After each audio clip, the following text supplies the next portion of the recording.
مزید اپڈیٹس کے لیے ہمارے چینل کو سبسکرائب کریں اور اسے اپنے دوستوں کے ساتھ شیئر کریں۔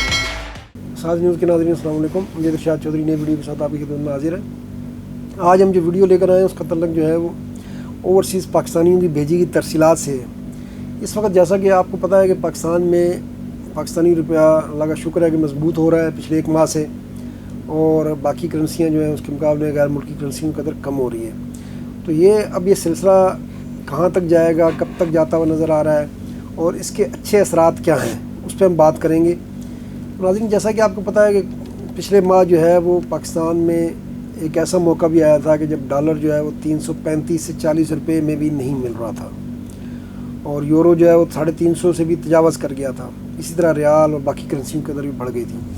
تو پاکستانی کرنسی جو ہے وہ سری لنکا سے بھی پیچھے چلی گئی تھی، لیکن پھر جب جو ہے وہ ریاست نے اور ڈنڈا اٹھایا تو اب اس کے اثرات سب کے سامنے۔ ایک ماہ کے اندر ڈالر جو ہے باقی کرنسیوں کے حساب سے نیچے آئی ہیں، وہ اب تقریباً 280 روپے پر آ گیا ہے، یعنی کہاں 350 اور کہاں 70 روپے صرف ایک مہینے کے اندر کم ہوئے ہیں۔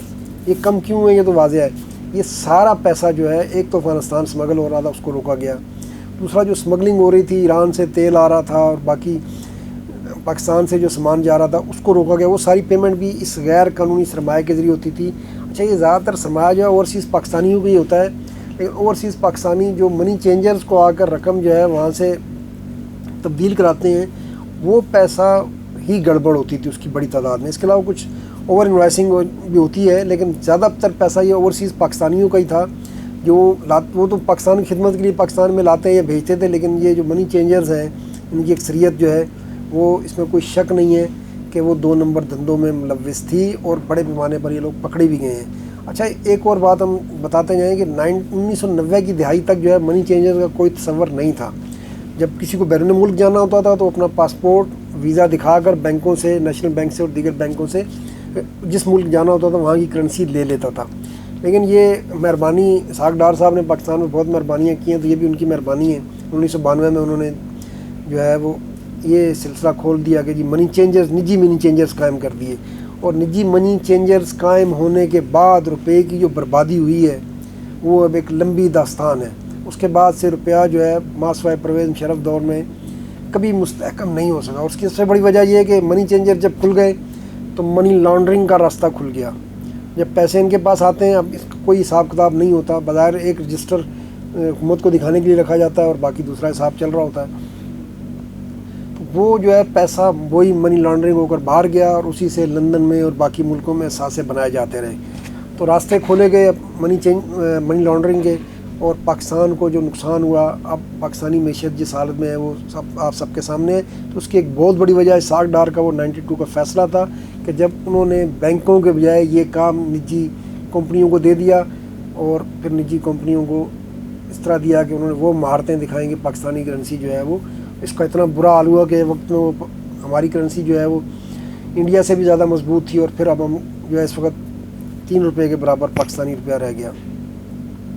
تو اس وقت تو یہ صورتحال تھی، لیکن اب جب یہ ڈنڈا ریاست نے اٹھایا اور پہلی بار بڑی طاقت کے ساتھ اٹھایا، تو اس کے اثرات بھی اب سامنے آ گئے ہیں کہ ایک ماہ میں 70 ارب روپے جو ہے 70 روپے کم ہو گیا ڈالر، اور یہ اب یہاں پر بھی انشاءاللہ نہیں رکے گا۔ یہ تقریباً جو ہے وہ 250 پہ جا کے کہہ رہے ہیں کہ جی رکے گا، اگر رکا بھی تو ویسے کوشش کرنی چاہیے کہ یہ روپے کی قدر جو ہے وہ کم از کم پچھلے سال جب پی ٹی آئی حکومت تھی اس وقت 172 روپے تھی ڈالر کے مقابلے میں، تو 170-72 پر اگر یہ واپس آ جائے، اور یہ آ سکتی ہے اگر اسی طرح ڈنڈا چلتا رہا تو یہ آ سکتی ہے۔ اس وقت ہم آپ کو بتائیں، خود جو ہے منی ایکسچینج ایسوسیشن کے جو جنرل سیکریٹری ہیں ظفر پراچا صاحب، وہ یہ کہہ رہے ہیں جی کہ پہلے تو ہمارے پاس جو ہے 5 سے 7 ملین، یعنی 5 سے 7 ملین کا مطلب یہ ہے کہ 50 سے 70 لاکھ ڈالر جو ہے وہ یومیہ تقریباً آ رہے تھے، اور اب وہ کہہ رہے ہیں جی ہمارے پاس جو ہے وہ تقریباً 5 کروڑ ڈالر جو ہے روز کے آ رہے ہیں۔ آپ فرق دیکھیں، کہاں 50 لاکھ آ رہے تھے اور کہاں 5 کروڑ یومیہ ہو گئے۔ اب کیسے ہو گئے؟ ان میں سے بیشتر پیسہ وہی ہے، یہ پہلے بھی آ رہا تھا، لیکن اس پیسے کا استعمال جو ہے وہ ظاہر ہے یہ بلیک کے ذریعے جا رہا تھا، یہ پیسہ بلیک میں جا رہا تھا، یہ پیسے سے اسمگلنگ کی چیزیں خریدی جا رہی تھیں، اس پیسے سے ایرانی تیل کی ادائیگی کی جا رہی تھی، اور یہی پیسہ منی لانڈر ہو کر دبئی اور دوسرے ملکوں میں منتقل کیا جا رہا تھا۔ کیونکہ اب سختی ہے، اب سب کو پتہ ہے کہ جو بھی پیسہ تبدیل کرا رہا ہے منی چینجرز کے پاس، تو اس کی انٹری پہ نظر رکھنے والے بھی لوگ بیٹھے ہوئے ہیں. تو اس لیے اب جو سب بندے کے پتر بنے ہوئے ہیں تو اسی لیے وہ 50 لاکھ سے 5 کروڑ ڈالر یومیہ پہ آ گیا. تو ایک ماہ میں انہوں نے یہ بتایا جی کہ ہم نے 90 کروڑ ڈالر اب بینکوں کو دے دیا ہے. اب یہ 90 کروڑ جو بینکوں کے پاس گیا ہے، یہ اگر یہ کریک ڈاؤن نہیں ہوتا تو یہی 90 کروڑ یہ منی لانڈر ہو کر واپس جا چکا ہوتا یا یہ اسمگلنگ کے سامان کی ادائیگی ہو چکی ہوتی. اسی طرح اب انہوں نے یہ کہا جی کہ ریمیٹنس جو ہے اوورسیز پاکستانی ہیں ان میں بھی جو ہے تقریباً 25% اضافہ ہوا ہے، اور ستمبر والی ریمیٹنس جو ہے وہ 2.5 ارب ڈالر سے تجاوز کر جائیں گی. تو یہ سارے فوائد جو ہے سامنے تو آئے ہیں، لیکن اب جو ہے یہ ریاست کو اور یہ جو بھی نگران حکومت ہے اس وقت، انہیں اب یہ اس بات کو یقینی بنانا ہوگا کہ دوبارہ یہ معاملہ نہ کھلے. ایک اچھا فیصلہ کیا اسٹیٹ بینک نے کہ انہوں نے بینکوں کو کہا کہ اپنی منی چینجرز کی جو ہے وہ برانچیں کھولیں. لیکن بینک سے کھلوانا بہت اچھی بات ہے، لیکن اس کے ساتھ ہی اب یہ جو نجی منی چینجرز ہیں ان کا کام بند کرانے کی طرف جانا ہوگا، کیونکہ جب تک یہ قائم ہے، آج سختی ہے کل نرمی ہو جائے گی، تو پھر یہ پاکستانی روپے کے ساتھ وہی کھلواڑ شروع ہو جائے گا.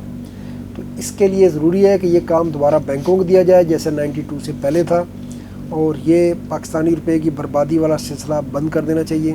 اچھا، اس سے آپ ایک اور بتائیں کہ اوورسیز پاکستانیوں کو بھی اس سے کوئی نقصان نہیں ہوتا. جب پاکستانی قدر مضبوط ہوتی ہے تو انہیں بھی اس کا فائدہ ہوتا ہے، نقصان نہیں ہوتا. وہ جو پیسے گھر بھیجتے ہیں، جب جیسے روپے کی قدر مضبوط ہوتی ہے تو افراط زر جو ہے وہ کم ہوتا ہے. اب تیل کی قیمت کم ہوگی، بجلی کی پہ بھی فرق پڑے گا کچھ نہ کچھ. اس طرح جو باہر سے جو بھی چیزیں آتی ہیں، کوکنگ آئل، باقی چیزیں جو ہے ٹوٹل افراط زر پہ فرق پڑتا ہے. تو اگر وہ پہلے ان کے گھر والوں کا 1 لاکھ میں گزارا ہو رہا تھا، تو اگر یہ افراط زر کم ہوگا روپے کی مضبوطی کی وجہ سے، تو وہ اگر وہی 1 لاکھ اگر 70,000 ہی بن رہے ہیں تو وہ 70,000 میں اس سے بہتر گزارا وہ کر سکیں گے. اور دوسرا یہ کہ اگر روپے کی قدر مضبوط ہوتی ہے تو پاکستانیوں کا سر بھی تھوڑا سا فخر سے بلند ہوتا ہے کہ ہماری کرنسی بھی کچھ ہے. اس وقت تو ہماری کرنسی کی جو حالت ہو گئی تھی وہ تو اس پہ تو ہم شرمندہ ہی ہوتے تھے. اسی طرح جو ٹکٹوں کا فرق پڑ جاتا ہے آنے جانے میں، ٹکٹ جو ہے وہ مہنگے، جب آپ کی کرنسی گرتی ہے تو ٹکٹ مہنگے پڑتے ہیں آپ کو. تو بہت سارے مسائل اس سے جڑے ہوئے ہیں. تو یہ پاکستانی کرنسی قدر مضبوط ہوئی ہے، یہ بہت اچھا عمل ہوا ہے. اور اب اگلے مہینے اس میں، کیونکہ اب IMF سے ہمیں 70 کروڑ ڈالر کی قسط بھی ملنے والی ہے، تو امید یہ ہے کہ یہ کرنسی مزید جو ہے وہ 23 سے نیچے جائے گی. آج کے لیے اتنا ہی، انشاءاللہ نئی ویڈیو کے ساتھ پھر حاضر ہوں گے. اللہ حافظ.